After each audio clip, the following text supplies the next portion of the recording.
Hey everybody, if you like what you're hearing on the RŌL Radio, please hit the like, subscribe, download, or whatever other button there is and leave us a review wherever you listen.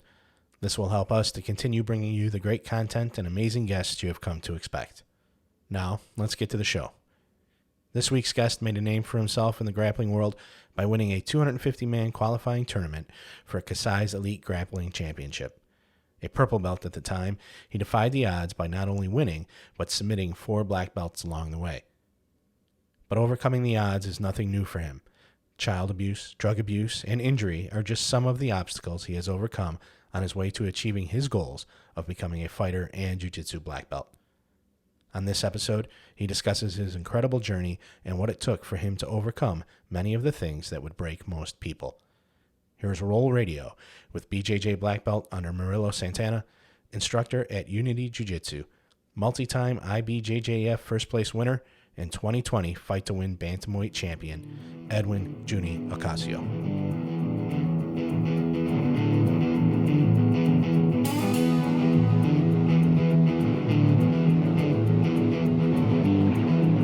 Welcome to RŌL Radio.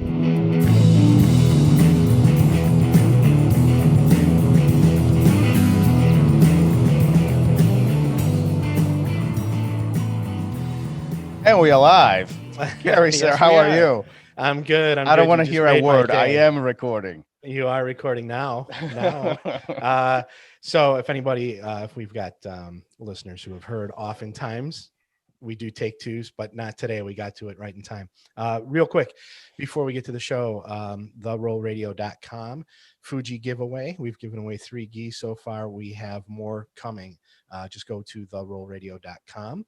Enter or take a survey. You're automatically entered into the Fuji giveaway. And then at the end of an episode once a month, we name the winner, and everybody's super happy. It's a gi of your choice from Fuji, and they make some great stuff. So check it out. Don't miss out on it. Let's get to the show. Junny, how are you, sir? How you doing? Thank you for having me on. I appreciate it. Thank you. Thank you. Yeah, I have a feeling it's going to be a great conversation, but I want to start with something that I heard you say some time ago. For everything you do, you get only 50% back. Is that true? Yeah. A lot of people always say like you only get what you put into it. But in my experience, I've always given like everything I got, and then I only get like a certain amount back. Right. So like in my mind, you're giving everything, you're giving 120, you're only gonna get 60 back. So you got to keep giving that more percentage of yourself into whatever you're doing, so that you can assure yourself that you get back those rewards or the things you want. Are they coming after you?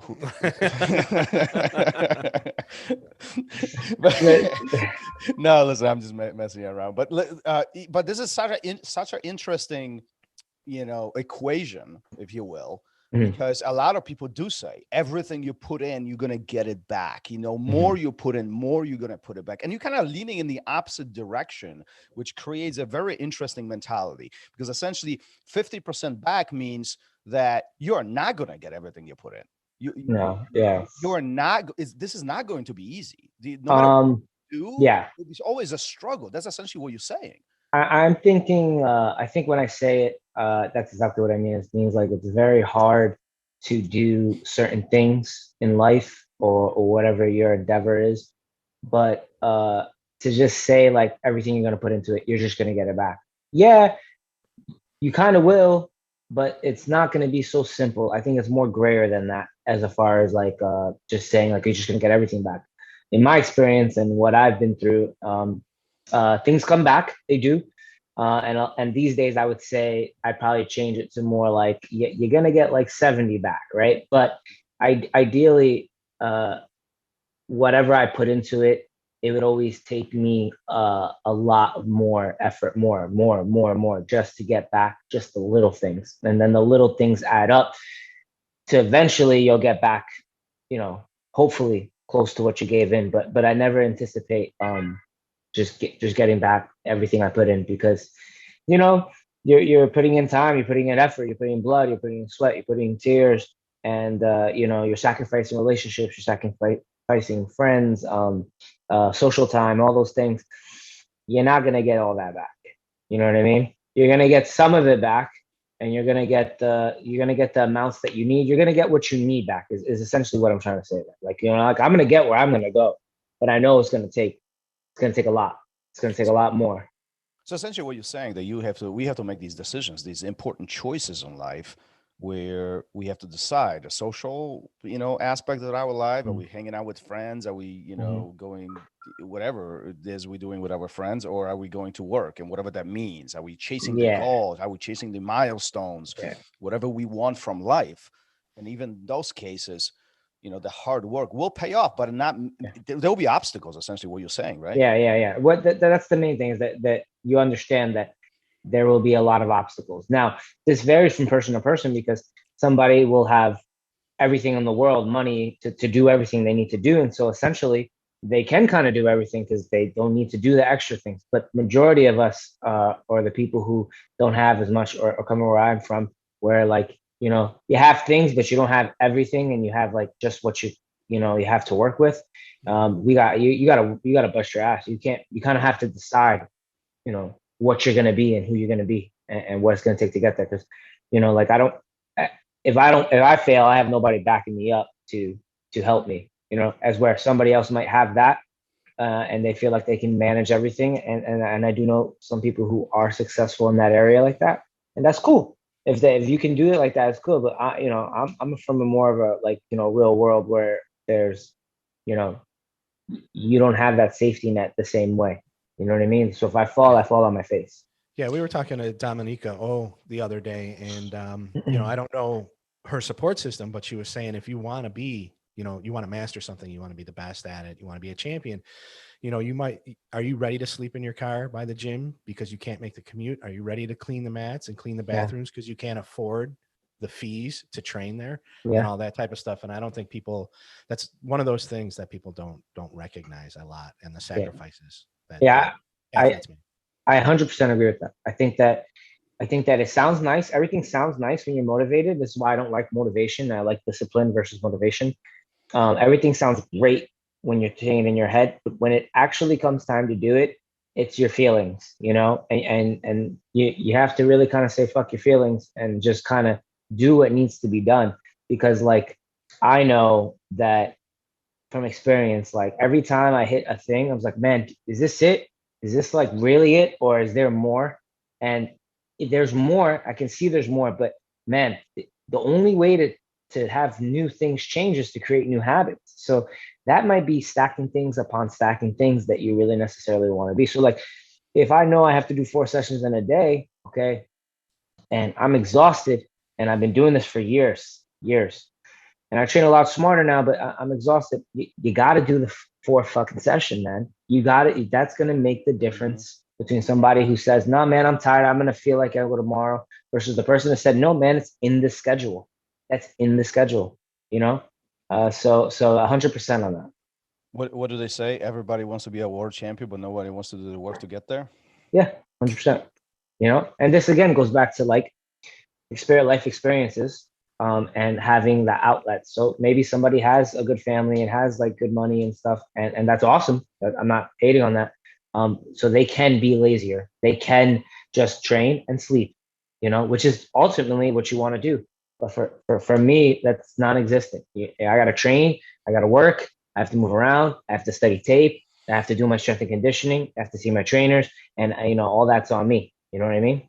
Do you think that mentality, that strong mentality, the very focused and kind of very sharp approach to life and to training comes from some of the obstacles that you faced on earlier in life, especially with some of the injuries and some of the home environment that you came from? Yeah, I think for me, I've always had this like imagination since I was a kid. And so like I've been able to always like look beyond whatever people see. And growing up and kind of going through the things, the trauma and abuse and I went through, really, like, I was able to compartmentalize a lot more than other people and kind of just like get to where I got to go. And at the time you don't really think about it. So like, you're just going. So I'd say, yeah, I think a lot of that is able to push me. Like I've been way through more in my life than training, like having to die training 4 sessions a day. You know what I mean? Or like having to do something that you don't like. Like there's been way worse things in my life. So I think, yeah, for me, it's maybe, I don't want to say easier, but it's a It puts things in perspective a little bit, right? yeah, it puts things a little bit more in perspective for me to be like, well, you know, like this is nothing as compared to other people where like they're contemplating doing like a third training session and they're tired and exhausted, complaining, and I kind of know what I went through to get here. So it's gonna be a little easier for me to be like, nah, fuck that. You know what I mean? Like I'd rather do the first fucking session. Do you think that you have developed this sense of like, I don't even know the word I'm looking for, but it's like you don't feel the hardship anymore, I guess. It's not necessarily easier, but like you are immune to the difficulties, and because of what you've experienced in the past, and in your mind maybe you saying, well, listen, it could be by far harder than this. This is nothing. This is going down the hill. Like I can get through this, versus many other people have not experienced some of the things, and they're like, oh man, this blows, man. I gotta go to second session. Ugh. Yeah. I think people are just like, you know, like in the day they're like, oh, you know, I did a 9 to 5 job and I'm going home and like, yeah, man, that sucked. That was whack. I have to do dinner.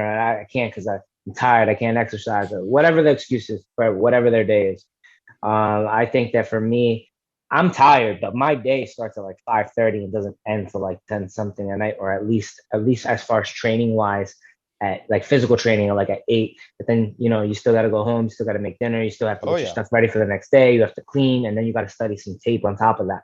So my day really doesn't end till 10, and then you're sitting up in the morning drinking coffee and you're just, you know, studying more tape, and then you're looking at other things before I go teach, and then I go train. So like for me, like I try not to think of it like that. Like it is what it is. You know what I mean? I need healthy food to fuel my body, so I gotta cook it myself. And you know, I either complain about it or I don't, or just do it.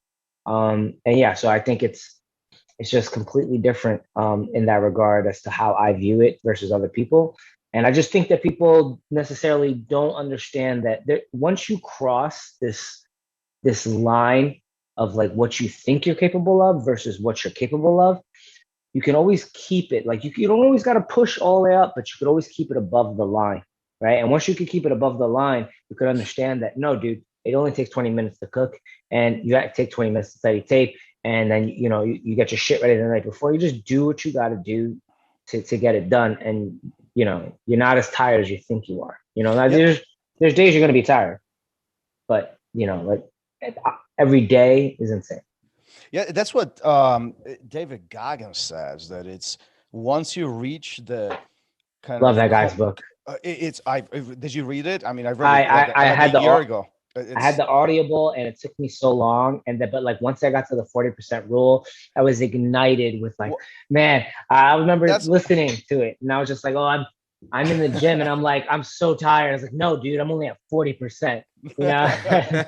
Right, but that's interesting approach, right? I mean, he talks about reaching that, what we think is the maximum, the ceiling, the cap. Like there's nothing beyond that, and he goes, no. There is way more beyond that. Now you're just tapping into the extra resources that you didn't even know they existed.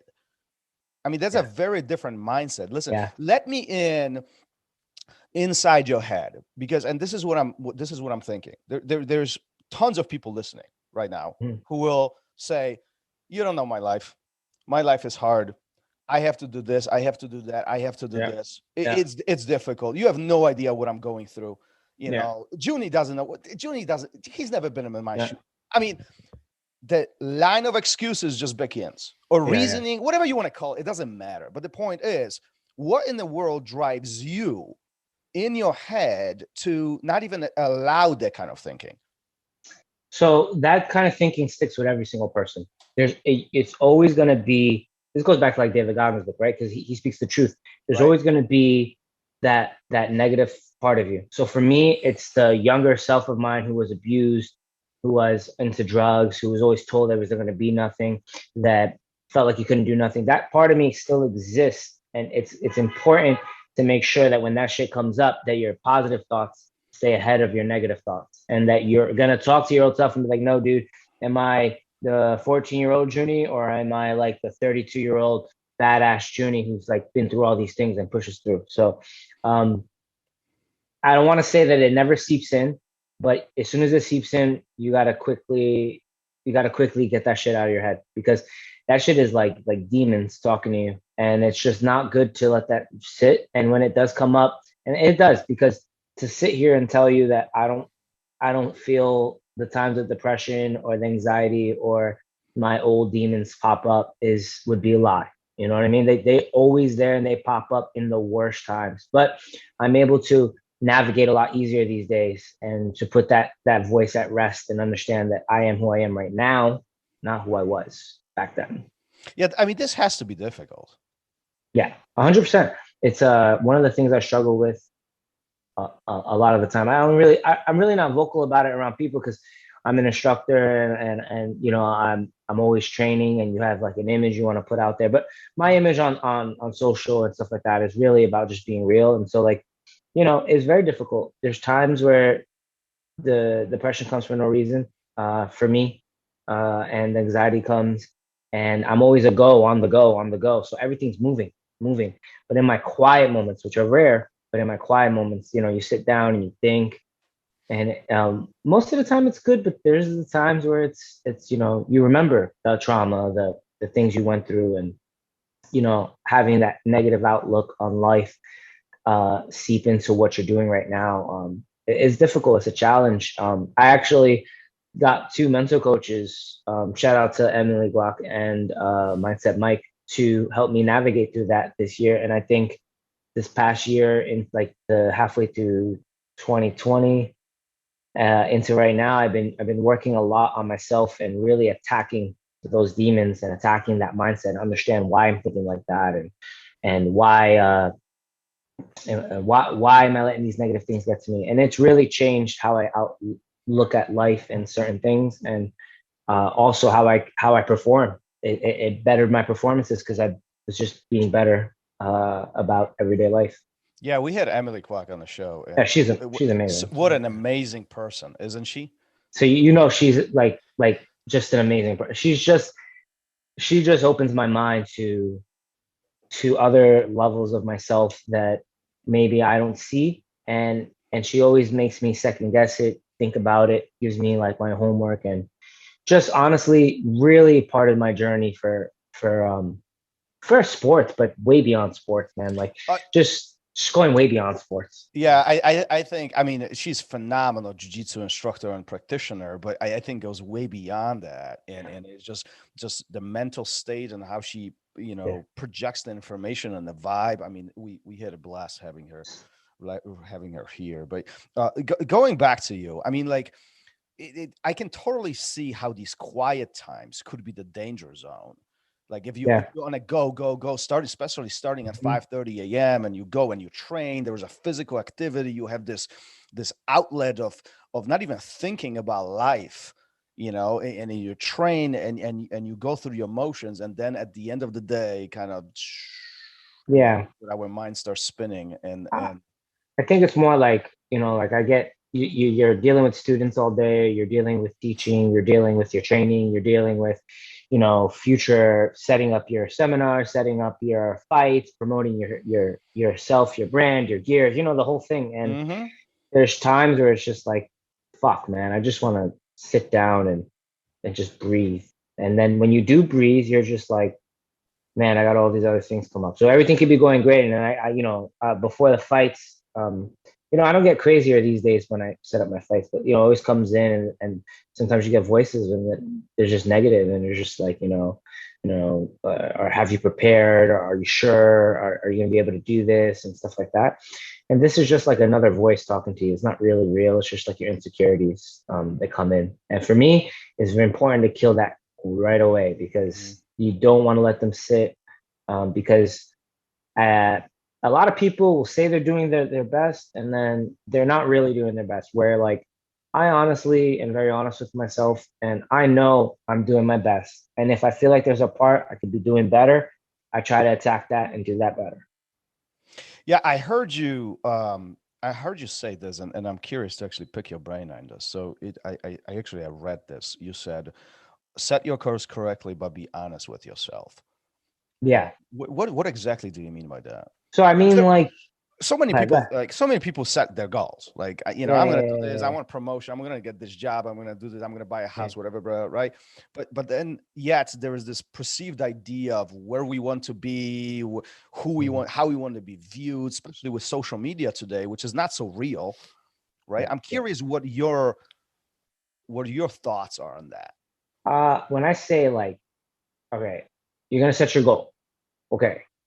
You want to set a goal that's realistic. You don't want to set a goal that, you know, you're not honest with about yourself.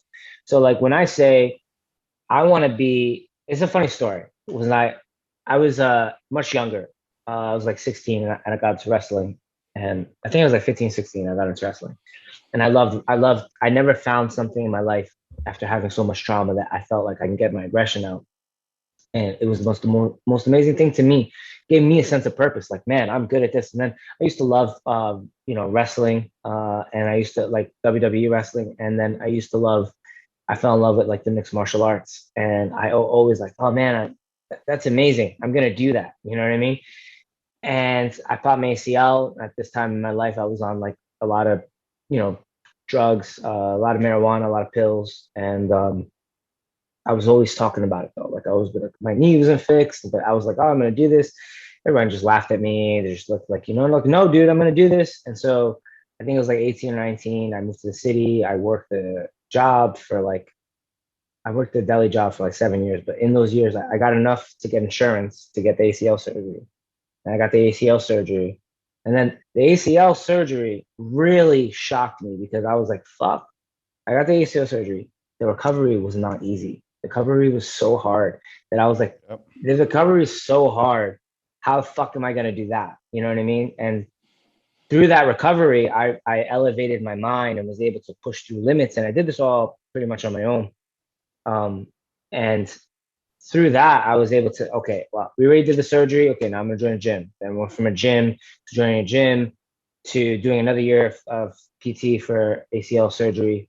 And then going straight to the gym again and just immediately 6 months in, 7 months in, competing again. So now I went from like quitting drugs, quitting soda, bad food, everything, to ACL surgery, to gym, to now I'm competing. Okay, so I'm on like a really, like, so many things happen. And now I'm competing, and then now I'm just keep training, and then I keep training, and then I keep training, and then it ends up turning into actual career where people go from like, oh shit, he's serious. You know what I mean? Like, he's serious. He's gonna go do this. So I understood that when I put up a goal and I saw what it was, I was honest with myself and said, okay, I really want this. So I'm willing to do all the things I got to do, because at this point in my life, I'm a high school dropout. I have no GED. I have nothing but a fucking deli job and shitty jobs. This is plan A, and all there is plan A for me, so there's no turning back for me, and I think what happens is people, they set these goals and then they don't know how to see it through once they get there. So like, oh, I'm gonna lose 50 pounds. Okay, cool, you're gonna lose 50 pounds. Okay, so how are we gonna start it? Like, how are we gonna do this? Oh no, I'm gonna just go to the gym, but I'm gonna wait till I get a program and I'm gonna do. That's not how you go about it. Okay, right. I'm gonna get in shape before I go to the gym. Yeah, you're just lying to yourself. So they're setting up goals, and goals sound nice, but the realistic portion of it is more important. Like, what is realistic? Okay, I know that I want to be like MMA fighter at the time, right? I still gonna go down that avenue, but I want to be an MMA fighter. What was the most important thing for me to figure out? How the fuck to get this knee fixed, So I go from, okay, I'm going to move. Okay, I'm going to get work. I need a job. I get the job. Okay, I need to work enough to get in the fucking union so I can get insurance. Okay, did that. Check. Okay, so I have all these little goals that are leveling me up as a ladder to the big goal instead of just the big goal. And if you can see that, and there's like steps to it, right? Like you build a house. The house isn't just a pier. You build a foundation, and then you start going up. So that's kind of like what I did in my journey. Like I was okay. I got the ACL surgery. Okay, now okay, we did the ACL surgery, we come this far, fuck drugs. Let's stop, let's quit everything. You know, I'm gonna quit this, I'm gonna quit that, I'm gonna do this. Okay, now we're in the gym. Okay, now we gotta train harder. The first 2 weeks of training sucked. I cried and decided if I really just talked to myself and decided if I was gonna go down this avenue. Said yes. Okay, came back, competing. I think it's important that people, when they look at those things, you know, like what it takes, you need new habits to get new results. So if you're trying to better yourself in your life, the most apparent thing is losing weight and getting in shape, right? That's like the number one thing people talk about, right? So if you're going to do that, okay, you need to be realistic. You got to know that it's calories in, calories out. Simple. It's not like a big fucking deal. It's just calories in, calories out. And you got to actually do the work. You got to set up a thing. Okay, well, I'm not going to say I'm going to go to the gym and work out if I'm overweight. I'm not going to work out like for an hour every single day. Be honest with yourself. Okay, I'm going to work 30 minutes the first week, first 3 days, 4 days. I'm going to be consistent. I'm going to stick on a diet that I can actually follow. And then as I go, I progress every 10 minutes. Things you can hit. It gives you motivation and you see the real things that are changing. And then you have the discipline to follow it through consistently, right? And then from there, you can start adding things, adding your blocks to get somewhere. And that's more what I mean. Just be honest with yourself. So if, like, for me, instance, like, you want to be a world champion, you want to be jiu-jitsu world champion, okay? I'm a champion of many things, but I'm still not a world champion, okay? I want to be a world champion. Okay, cool. That means we got to train like 7 days a week.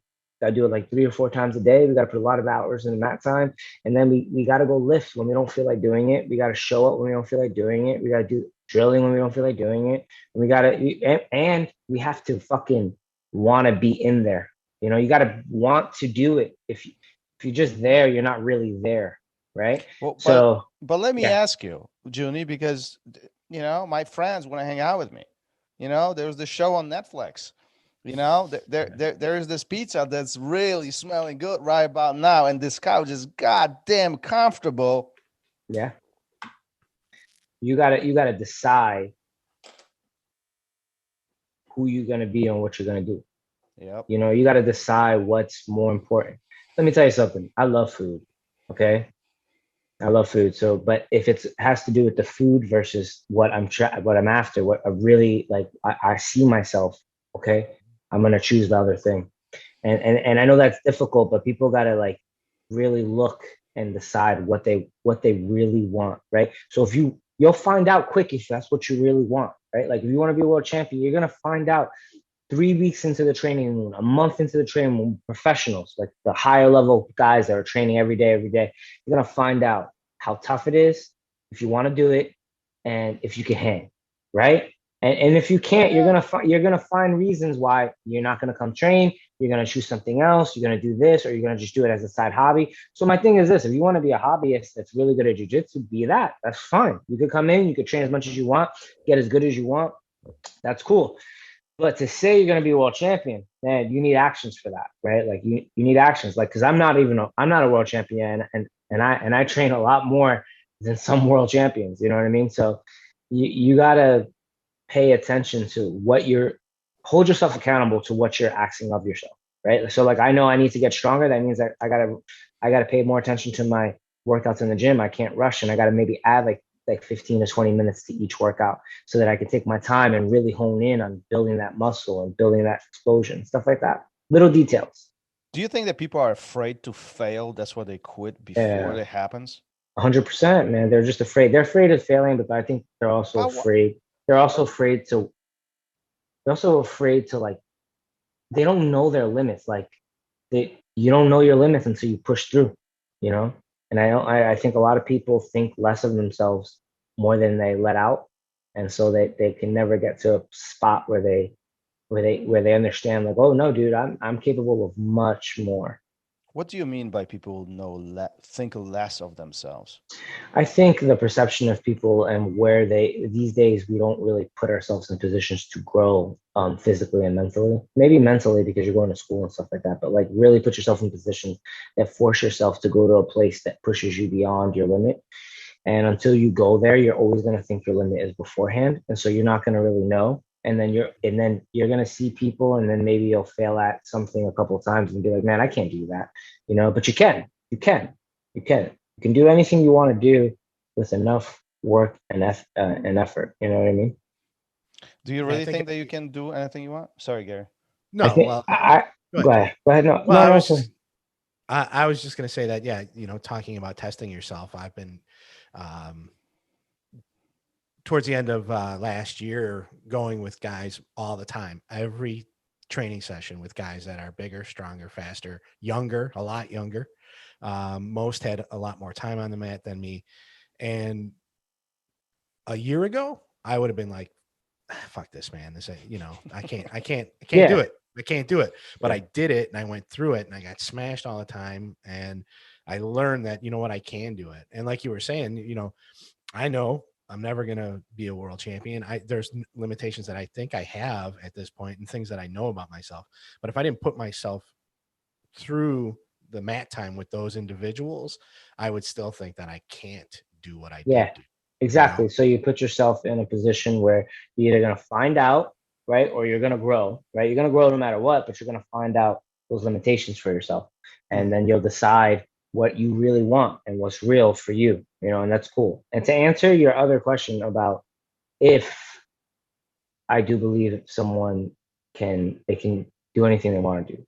There are things that happen in life that I feel like are very like gray area. So like sometimes you have a thing where you absolutely like aren't in control of that, and you don't have the resources to do so. And that shit happens all the time. But there's a reason why you hear about a lot of champions in sports or in anything, right? That make it beyond all means, right? And it's because they put their effort into what they really, really want, because they have no other choice, and they really believe. I really believe that if you want something, you will find a way to crawl to it, right? So like for me, instance, right? I'm Puerto Rican. I come from a Hispanic family. I come from a middle class family who was probably more on the end of the middle class and borderline into the poorish, just because of their poor decisions with money. So I'm a high school dropout. I have no GED. I was mentally, physically, and sexually abused, and I was abused by my father. I grew up like that.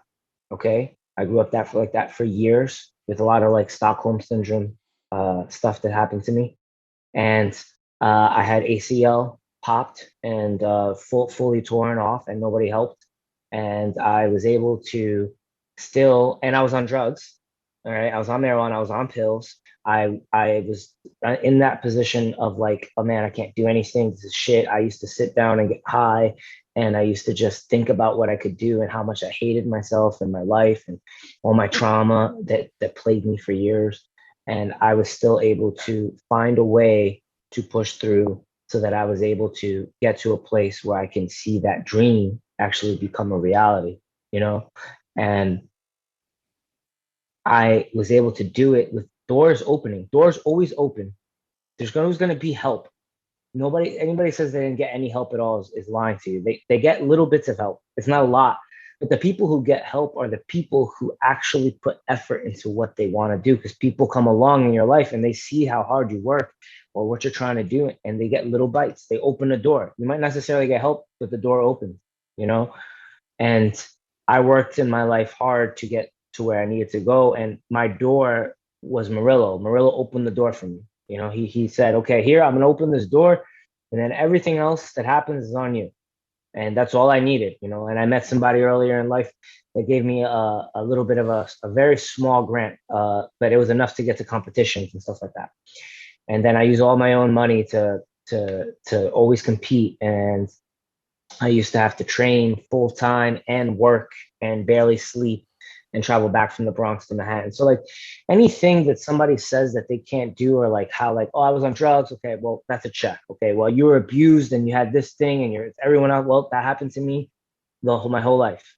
Okay, you didn't have enough money. Well, I don't come from money. I don't come from things like that. So like, I really do come from experience and say like, okay, I'm from the other side, right? And I'm where I'm at now because I consistently worked, and I didn't waver off even when I felt like at times I should, right? And you just got to keep going, you know, with that mindset. It's like that movie, like Pursuit of Happiness, right? Yeah, Will Smith. It's Yeah. essentially the same thing, right? People think it's like a movie thing, but it's not. It's true. Those little things happen. Sometimes you have to go through some fucked up shit, and it'll show you, like for me, I never want to go back to where I'm from, because I know where I'm at now compared to where I was from.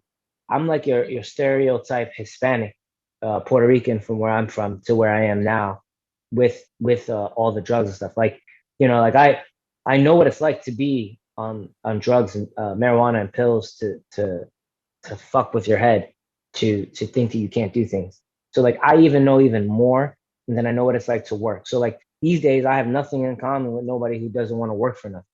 You know what I mean? Well, I think what's interesting about all this that you're talking about right now is that, and I 100% agree. I think the opportunities always present in front of us. They're always there, whether we choose to see them or not, take them or not. That's a different conversation, but they're always ahead of us. And I think as humans in general, we are very helpful towards each other. Yeah. Now, granted, you know, there are some people who, you know, yeah, there's gonna be some assholes, but Right. otherwise, but You've got both in your life, in probably, if you're looking general, for them. Yeah. in general, there are people who want to help you. The question is, do you want to help are you yourself? willing? Exactly. Are you willing to take that opportunity? And two, are you willing to work? Because they will not do work for you.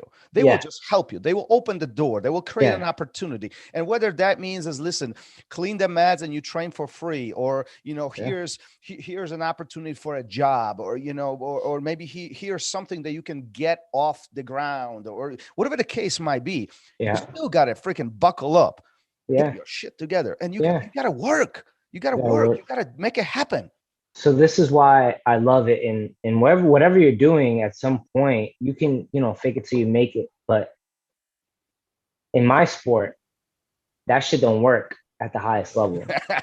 You know, like you mean you can't fake jiu-jitsu? Yeah, man, you can't get on the mat and fake that your skills, and you can't get into high level competition and fake your skills. Eventually, and this is what people don't understand, is that eventually that shit adds up. You know, like you're gonna get to a point where you're gonna get out there and it's gonna come out, and you better be hope that you did all the work, you know, to get out. You know, like a lot of things me and Emily talk about is more like you know, like when I get ready for fights and stuff, and I always ask myself, did I prepare? Did I do this? Did I do that? And the answer is always yes, because I always over prepare, right? You have to be able to ask those questions and say yes to them. Like, you know, like all that positive talk without the work is lies, right? Like you gotta work. And I think a lot of people these days, they don't want to work. They act like they're world champ. Yeah, you could be in the room and you can train, you can do all these things, or you could go to work and you can, you know, do your regular job, but like you're not really going to get where you want to go unless you really are putting the effort in there and you're really working. Like if you're working a 9-to-5 job and you're not taking the time to work on yourself after or build something else, you're being fucking lazy. You're accepting your 9-to-5 job. Now, I'm not saying that everyone should be doing whatever path they want to do. If your 9-to-5 job is something you love and you cherish it, and that's amazing. Then you did your thing, and that's awesome. But most people that I know always complain about their jobs, about their life, what they want to change, but they're not really doing anything to change it. And the opportunities are there. You know? Well, it all boils down to priorities, right? I mean, if the 9-to-5 is your 9-to-5 career, if that's your career and you love it, then good for you. Amazing. Yes. But amazing. But if you are the one who doesn't like it, you have to change it unless you make steps to make that change. Nothing will ever happen. I'm yet to find one person who says, I hate my job, and yet this amazing thing popped up in front of my eyes and I had nothing about it. Now, I could respect somebody who says, look, I hate my job, but I got to work and keep some money while I work on something else on the side so I can switch. But that's different. You know, that's two different things. Like I worked a job I hated for over 7 years, but that job gave me ACL surgery. It fixed my finger. I broke my finger a bunch. Like I broke my, I think like a slanted break on my finger. That fixed that. And then I got to a point where I was like, okay, well, we fixed everything we needed supposed to fix. I have this other opportunity. I'm doing all these things. I'm just going to take a chance and just roll the dice and see what the fuck happens. And hopefully I don't go poor. You know? Yeah, but after that step, you kept doing the work though. Yeah, you got to do the work, and the work pays off. It pays off. You're eventually gonna get, this goes back to what we said in the beginning. You're gonna get it back.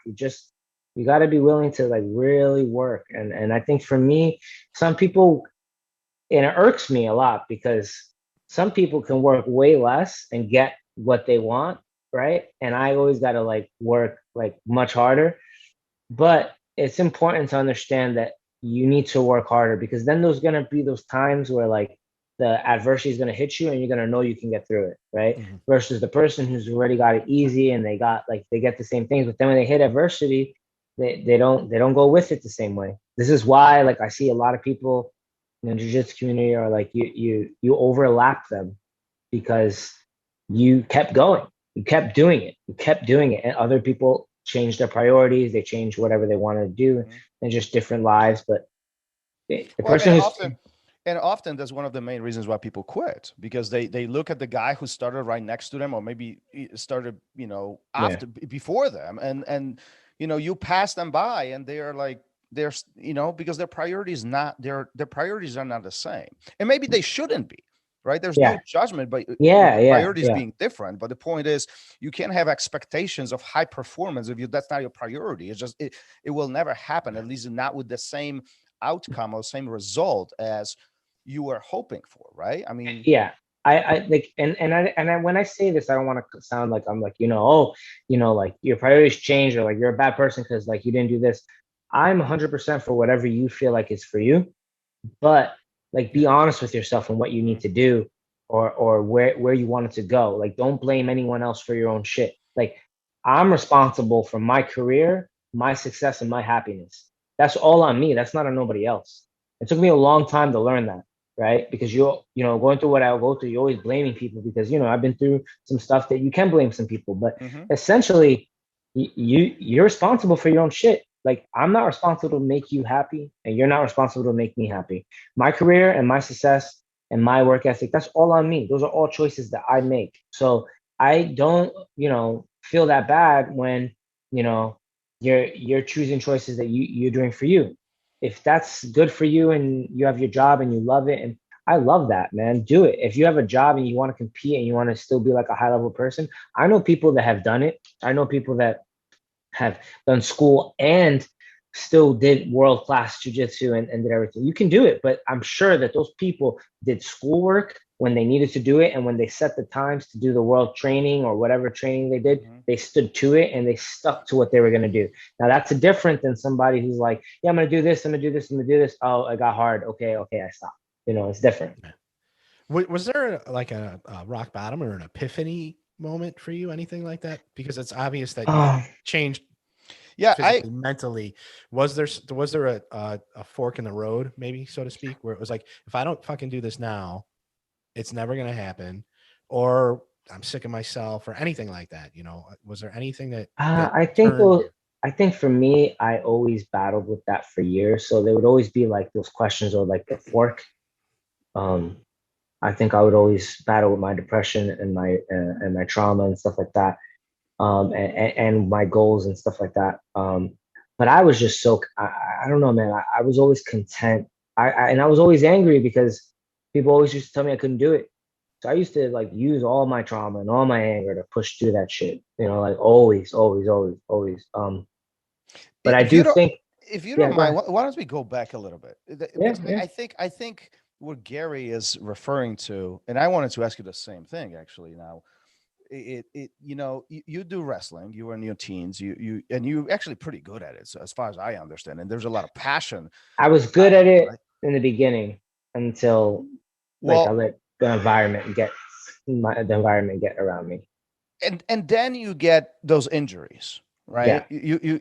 You got your ACL, which kind of cripples you essentially at that point, right? Yeah. And I don't want to gloss over this real quick. Sorry, Thomas, but he didn't tear his ACL and then get it fixed and then not compete anymore. He couldn't get it fixed. Right. Yeah. It took years just to get to the surgery point. Right. And that's what I want to talk about, because this is the point where you go through your struggles mentally, and there is a drugs involved, and you kind of, is that the point where you hit the bottom? Yeah, I definitely that was the bottom of like the worst times of my life for sure. It was like, it was just, you know, I had a good, incredible year as a freshman in wrestling, and I felt great. And then I let the negative stuff, my abuse and household trauma, get to me. And then I started getting into like marijuana, and then I started getting into like a little bit of pills. And then I came back to wrestling, um, and I just couldn't hack it. I just could, like, I was always tired. I couldn't do it, and I felt like I couldn't do it. I remember I remember my sister buying me my wrestling stuff for the school because my parents couldn't get it, and she bought it for me because she had a job at the time. And I went in and I used it, and I just got beat up by everybody. Everybody has surpassed me so much because they stood to it while I went and did like a bunch of, you know, smoking and partying throughout the summer and stuff like that. And I just remember feeling like complete shit. And then I just really let the drugs, like the marijuana for me was like cocaine, you know, and pills were like cocaine for me. Which thank God I didn't get into that, but it was enough where it was like, you know, I would smoke like, I don't know, like half an ounce a day, you know, and I would like throw pills into that too. So it was like pretty bad, you know. And I remember going to, I remember going through like all that and then trying to get back into wrestling again. And then I was like, okay, I'm really back into wrestling. I started training hard. You know, I was still smoking, I was still doing things, but I was training hard. And I went, and in the first tournament, I thought I can lift this like big, huge guy. And I ruptured my ACL. Easy, boom, cut. And I remember that day, like, you know, I wanted to get it fixed, but couldn't get it fixed. And it was just, that was it for me. Like I was, oh my God, like it's done. You know what I mean? Like, and then I just went down a rabbit hole with the drugs and stuff. And then I got into like, you know, it was just bad. I just got to a place where I hated myself, and then I always thought about what I went through, and I was still living in a very hostile household. So what And changed? Because at some point you make I a decision. think I'm going to get a job. I'm going to fix this. This is a yeah. long-term plan. I'm going to do this for a living. I think what happened was I was moving to New York. There was nothing left for me in PA. And I decided that I was going to go to New York. My parents had lost the house in Pennsylvania, so they had to file bankruptcy for like the second time. And then they wanted to move to the city, and there was not really that much room. I pretty much had to like sleep on the couch. I actually at first I had to stay at my grandmother's just to get money to move into another place. So I went to New York, and I was staying at my grandmother's in like a small little corner. And you know, it is what it is. And I found the job. And then when I got the job, I realized, you know, like, okay, a year went by, like about 6 months, 7 months went by, but I got the job. We were finally moving. And then I just kept, you know, I always had that thoughts when I was sitting down getting high and shit like that about you know, my dreams, you know, like I wanted to be this world-class athlete. I wanted to be that guy that I see on the TV jumping up and down, getting ready to fight for championship belts, you know. And that always stood with me. And when I finally got the insurance, and you know, the ACL was probably the turning point for everything. That the reconstruction for everything showed me my boundaries, my limits, pushed me through like what I was like, you know, it was it. You're gonna go through with this, you're gonna go through with this. So that for me was probably the turning point, the beginning turning point in my life, where I was like, okay, well, this started it all. That's why I always mention it when I talk about my life, because ACL surgery for someone who hasn't done anything active in like 7 years, my leg was dead. You know, the amount of time it took to like get it back up and awake, and then other muscles, and get off like you know, it was a lot. It was a lot, man. And but that gave me new life, though. That gave me new life. It was like, okay, we're gonna push through this. And then once I pushed through that, it opened up a new level of, okay, well, I went from here to here. Now let's keep going. Going back to what we talked about in the beginning, is it you were able to go up that next run on the ladder, right? Yeah, and I feel like the ladder just kept going up, and you know, at that point, again, there was no turning back. Once we did that, there was no turning back. There was a lot of days where I felt like, fuck, maybe I should turn back, but there was no turning back in reality. I'm too stubborn to. And then every time I would think about turning back, I'd always have those voices in my head telling me I couldn't do it. See, I'd always like counter talk to myself. I'd always be like, well, are you a pussy? You're going to be exactly what they tell you you're going to be. Are you going to do exactly what they're going to do? You know, they're all laughing behind you. Nobody believes you. This is why like they think they think you're crazy, you know, and those things really like got me through my darker days. That's pretty amazing that all these people who didn't believe in you. Yeah. And it was everyone. It turned into a motivator, right? That was the fuel for you. Yeah. And I think I always got that and was just like able to tap into that. Like, oh, you think I'm not going to do this? Okay, we'll see. And then I was able to tap into that. So I used I used to think it was my anger, and it was part of it. My anger was crazy. So I was able to tap into that. But I think a lot of it was hope too, you know, like I was very hopeful. I was very hopeful that I'd make it. And I was very hopeful that I would get to where I was going along with the anger. You know, the anger fueled it, but the hope kept me going. Well, you certainly made it. There is, you know, there's no question about this, right? Because you teach every day. You living. Are you living your dream right now? Yeah, I'd say where I'm at right now in my career, in my life, I've definitely looked back and I just sometimes can't believe where I got out of or where I'm at. And it's just insane. It's like a fairy tale. Like people like think I'm crazy when I tell them things. But yeah, I think I'm living it. I haven't hit the goals I wanted to hit. I think I'm not there yet. I think I'm still chasing and I'm still hungry. But I think yeah, like it's a reality. Like it's no longer like a dream. It's a reality. I am a competitor. I am ranked this in the world. I am a champion in this many things. I have won at all these things. I am a black belt, and I have a degree in strangulation and manipulation. You know, so I have, and I got it from one of the hardest people to get it from in the world. So, Judy, let me challenge you here. You know, do you think you will ever get to your goal? In a sense of a lot of people right now, they're gonna say, "Well, you're crazy, dude. You're a black belt. That's impossible for 95% of population." Two, you teach, you do what you love.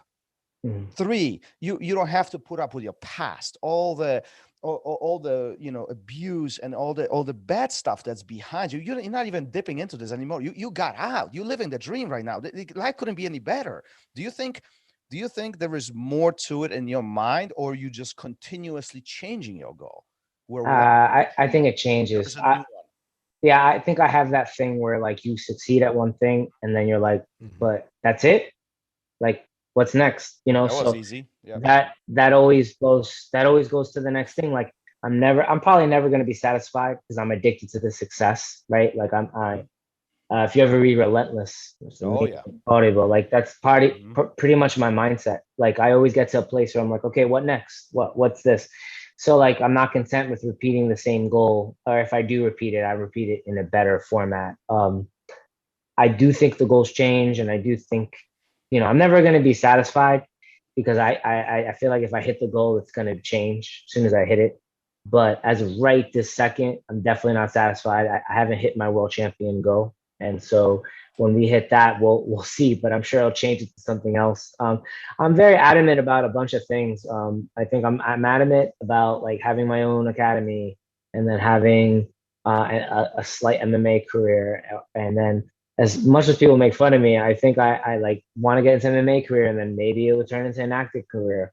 Yeah, I don't know. Like the sky's kind of the limit for that, and I think that I have an imagination that's very, very open and it goes deep. And at this point in my life, I'm so into getting information and learning and getting how to be a better person, how to better my life, how to make money for me, how to like move forward and have a better life outside of just jujitsu, and also understanding myself as a person, that it just makes all that stuff more awesome when I'm fighting. Because like now when I'm in the gym, I'm 32 now. I started this journey when I was like, 21, with the surgery, and then didn't start jiu-jitsu 23. So we've been doing jiu-jitsu for about, I want to say almost 9 years, almost a decade. And, I'm 32 now. And I'm excited, man. Like I'm excited. I'm in the room now and I'm like, I want to be here. I'm excited to go train. I'm excited to go train. It's a different outlook that I've never had. I've always had, but like I've always been angry. Like I need to get there where I'm going and I prove people wrong. Like now I'm at a place where I'm not really trying to prove anyone else wrong. You know what I mean? Yeah, you want to prove people all in my respect and I want things, but like I'm trying to prove myself. And I'm just doing it for myself. And like I'm just having I'm actually having fun, man. I'm enjoying myself now. And I think part of me feels guilty, but uh I definitely know that I deserve everything that I got and earned. You know what I mean? So Why do you feel guilty?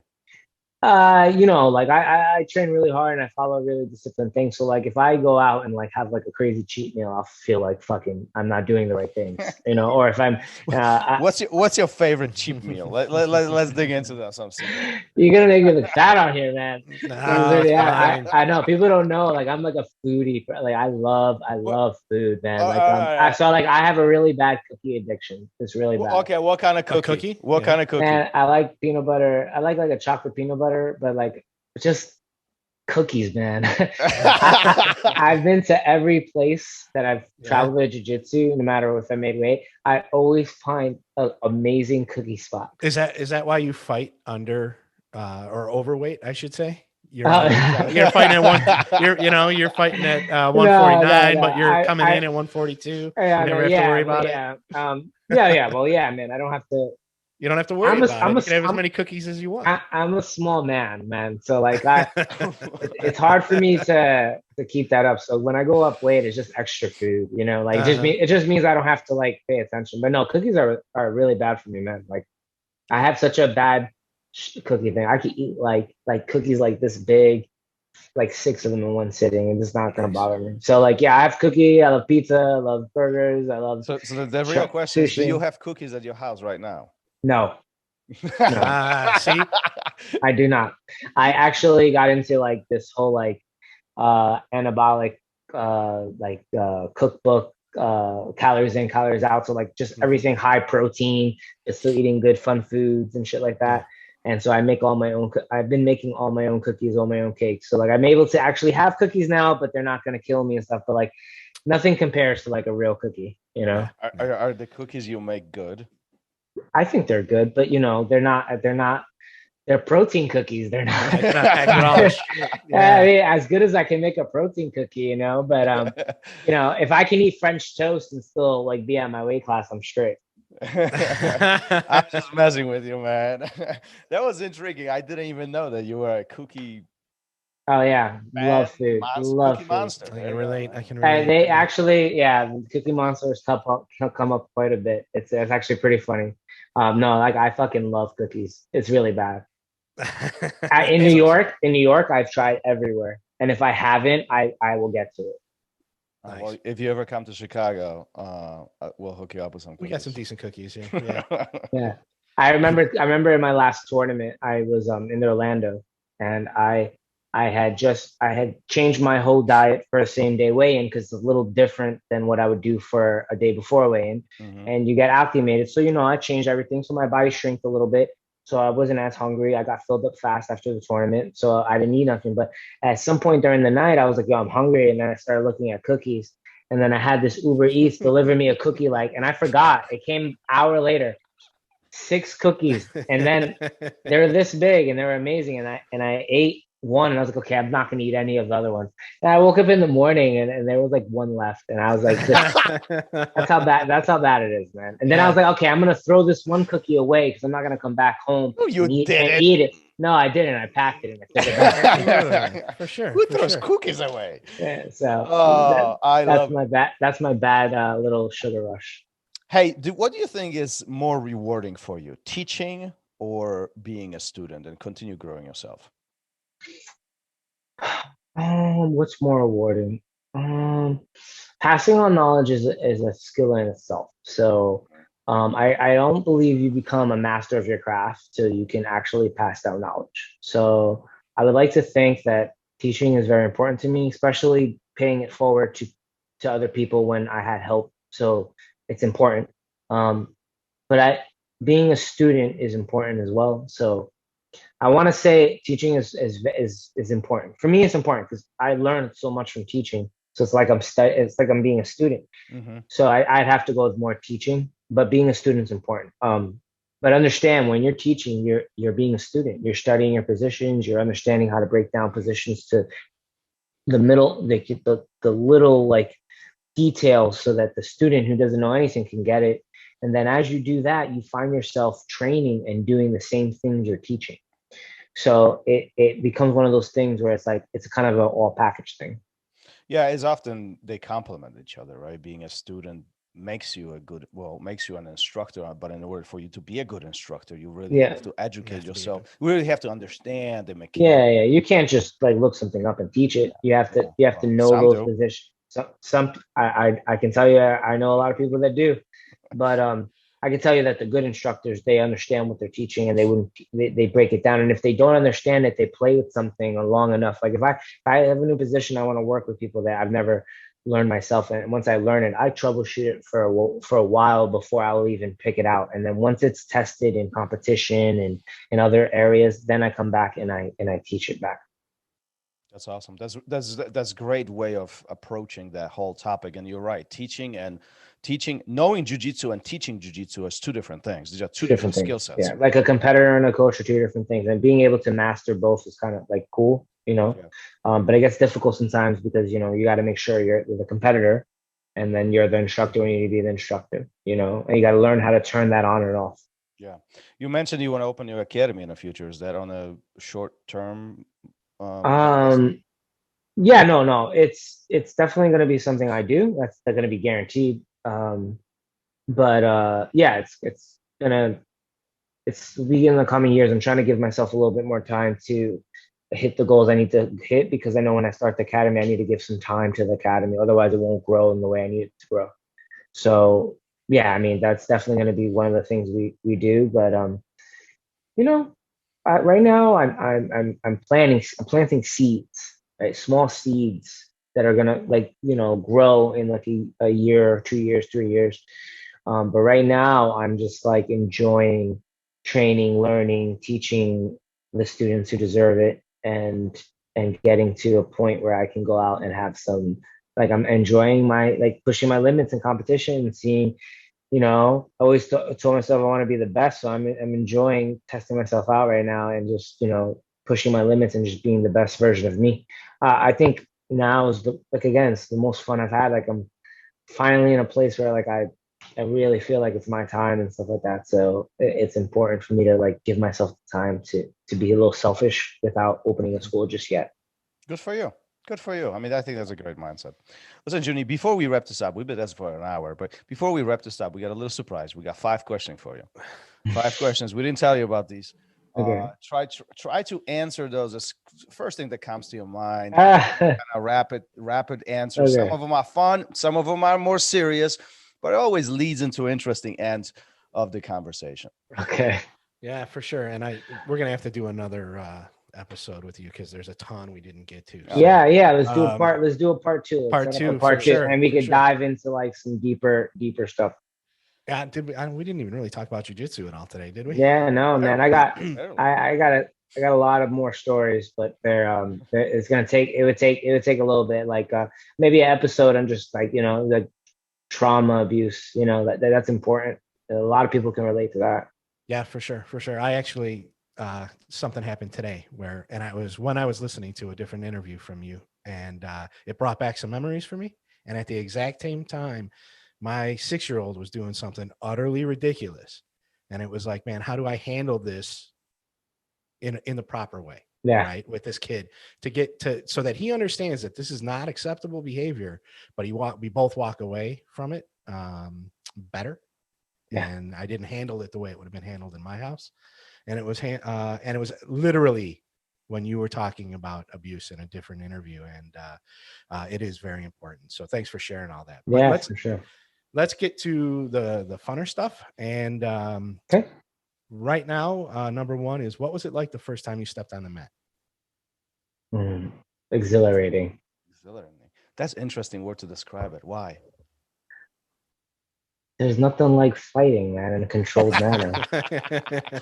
I have a lot of anger growing up, and so like I would always fight or get into fights, and since I was a kid, lose, win, whatever, beat up, not beat up, whatever, I'd get into fights, and you know, being able to compete and being physical in a controlled manner where you can release those tensions out, yeah, you leave a lot lighter and you can deal with your life and problems a lot better after getting those emotions out on the mat. So for me, competition is exhilarating. It's the version of me that is the controlled manner of my aggression, right? Controlled aggression is more what I try to be these days. And so like I love it, like I love fighting. I love like getting gritty and, just fucking going at it. It's a combat sport, you know what I mean? So like that I want to be there. I want to be out there and stepping out.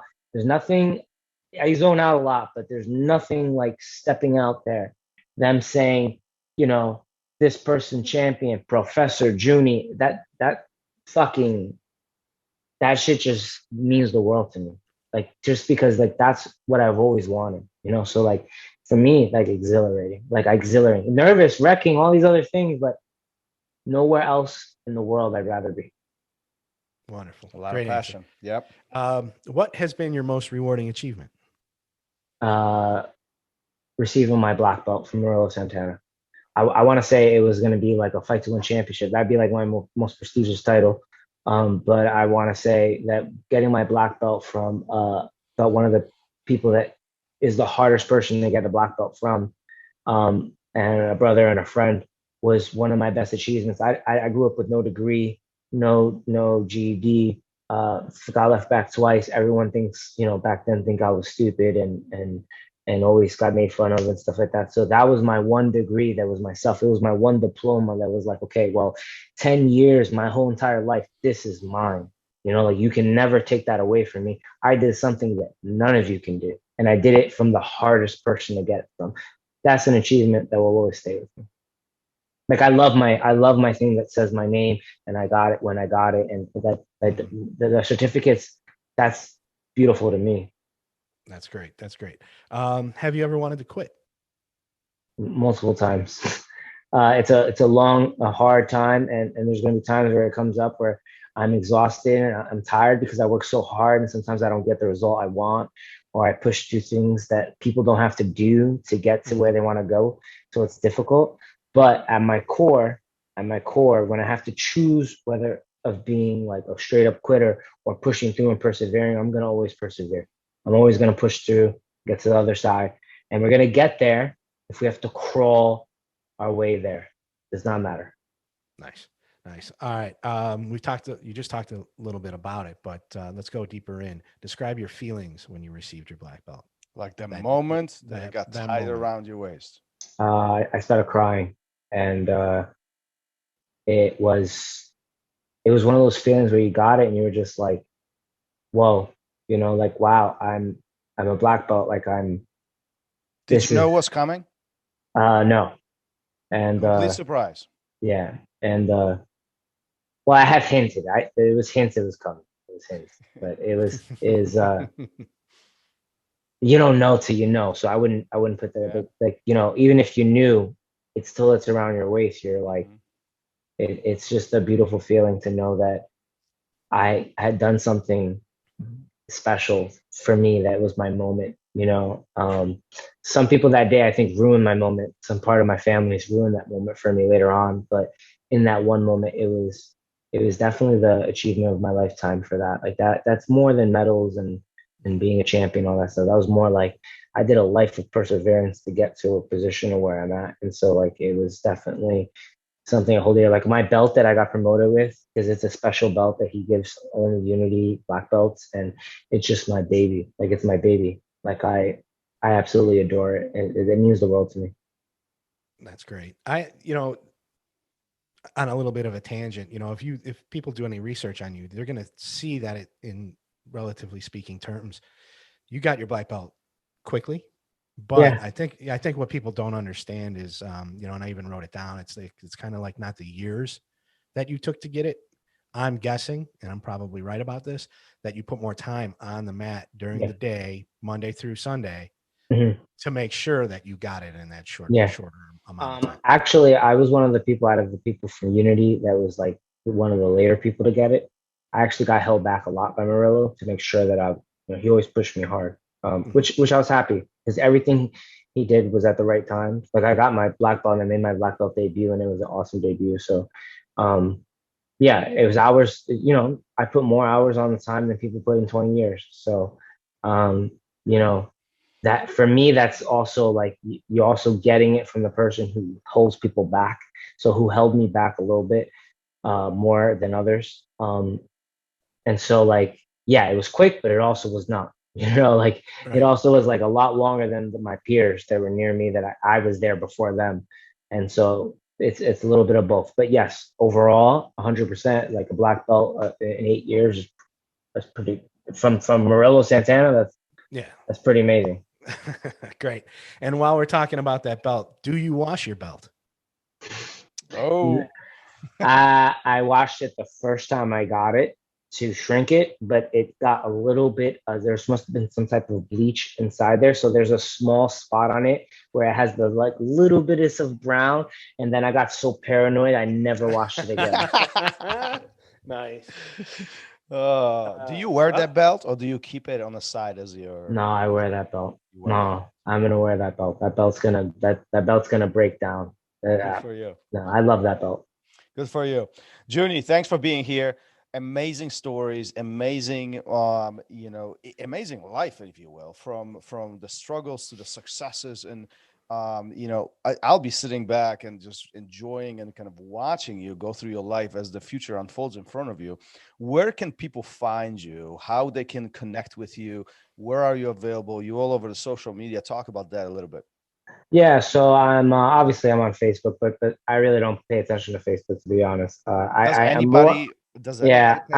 don't know. I'm usually training a lot, but I always answer all my messages, even if it takes me a little bit. You can find me on Instagram at Junny_BJJ. Okay. That's where you can get a hold of me like right away. Message me, and you can also email me at JunnySpeed2013 Those are the two spots you can message me. But I primarily IG, find me, message me. I will get to it. I always answer all my messages, except the weird ones, and then I get back to you as quick as I can. There's some weird people. We all got weird. Yeah. They're out there. They're out insane. There's some weird messages, some weird people, man. I think I try to be polite too much. I'm too nice. But I think I'll start a conversation. I'll just start turning, and I'll be like, "Yeah, I'm not gonna finish this conversation." Yeah, how do you get out of it? Out of it? They're weird. Hey, listen. All right, man. Thanks for being here again. Thanks for sharing everything with us. If you are ever in Chicago or Chicago area, passing through or visiting, let me know. I would love to have you in my academy seminar workshop. We can work something out, but I'd love to have visitors. So if you for sure. Let me know. That'd be awesome. Yeah, I haven't been to Chicago for a while, but yeah. Cool. We'll get some cookies, and we'll get some real pizza, which is what I wanted to say. Real pizza? You mean Chicago pizza? The deep dish? No.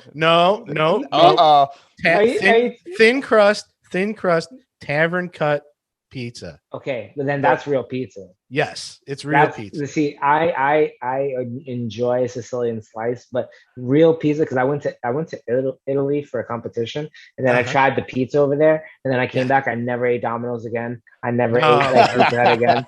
And then I started realizing like I really like just like really thin pizza that's like real. You obviously it's not like Italy, but thin pizza, man, we'll have a conversation. We'll see what happens. We'll see what happens. Sounds like pizza and cookies. It is. It's a challenge. Perfect. All right, Junny. Thanks for talking to us. We'll talk to you soon, and take care for now. All right, brother. Thank you for listening to RŌL Radio. If you enjoyed the show, don't forget to leave us a review and help us make the show even more amazing. For future episodes, check out our website and follow us on all major podcast platforms. Take care.